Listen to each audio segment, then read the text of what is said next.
لا يوجد نص قرآني يشير إلى وجود عذاب في القبر. قال ربنا عن آل فرعون: النار يعرضون عليها غدوا وعشيا ويوم القيامة أدخلوا آل فرعون أشد العذاب. هذه مغايرة لتلك.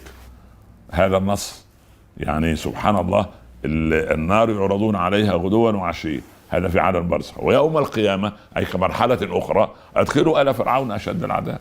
وما ينطلي على آل فرعون، وفرعون يعني ومن تبعه، ينطلي على كل الناس. فالقبر روضة من رياض الجنة أو حفرة من حفر النار. وهذه في أحاديث الصحيحين البخاري ومسلم ثابتة ولا ينكرها إنسان. أما الذين ينكرون عذاب القبر يعني لهم حرية يعني التعبير والرأي. أما هذه ثابتة بالكتاب والسنة. ربنا يجرنا. قالت عائشة: ما ترك النبي صلى الله عليه وسلم صلاة بدون أن يستعيذ بالله من عذاب القبر.